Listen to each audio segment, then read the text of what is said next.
Joël Guerriau pour le groupe Les Indépendants. Monsieur le Président, Monsieur le Ministre, dans moins d'un mois, l'Iran pourrait disposer des matériaux radioactifs nécessaires à l'arme nucléaire.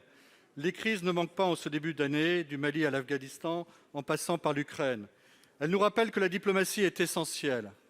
En 2015, après 7 années de travail, un accord sur le nucléaire avait été signé. La France était un des 8 signataires. Cet accord permettait la surveillance du programme nucléaire iranien. En contrepartie, l'Iran était réintégré à la communauté internationale.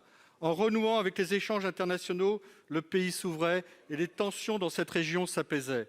La France fut le premier pays visité par les autorités iraniennes et nos échanges furent particulièrement prometteurs sur le plan économique. En 2018, nous avons déploré le retrait unilatéral des États-Unis et le retour des sanctions économiques, qui a eu une double conséquence. D'une part, l'accélération du programme nucléaire iranien, et d'autre part, pour les 25 prochaines années, un engagement de coopération militaire et économique entre Pékin et Téhéran. Le 8 février s'ouvrait un nouveau cycle de négociations afin d'éviter que l'Iran ne se dote du feu nucléaire. Le temps presse. Chaque jour qui passe, l'Iran se rapproche de sa bombe. Monsieur le ministre, avons-nous de bonnes raisons d'espérer que les négociations aboutissent?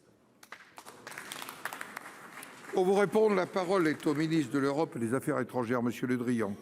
Oui, monsieur le sénateur Joël Guerriau, vous avez raison de rappeler l'importance, l'enjeu que représentent les négociations qui se sont réouvertes pour un nouveau cycle à Vienne il y a maintenant 2 mois et demi.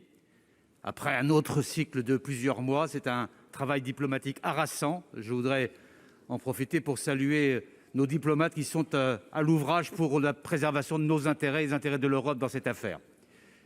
Nous arrivons, vous l'avez dit, à l'heure de vérité.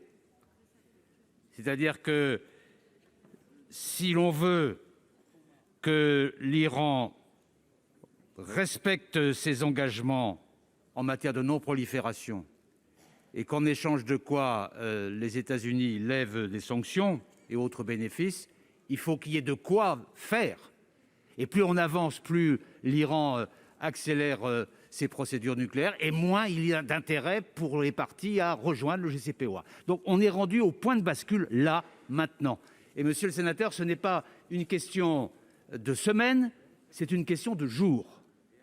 Là, nous avons trouvé une convergence entre ce qu'on appelle les E3, c'est-à-dire Grande-Bretagne, Allemagne, France, la Chine et la Russie et les États-Unis. Nous avons trouvé une convergence suffisamment significative pour permettre un accord qui est, je dois vous le dire, monsieur le sénateur, à portée de main, là, maintenant. Et il faut désormais bien comprendre qu'il faut des décisions politiques de la part des Iraniens, et ils ont devant eux un choix très, très clair.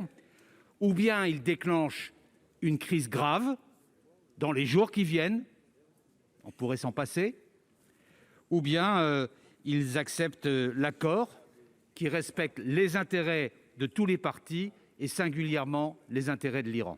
Je vous remercie. Monsieur Guerriau.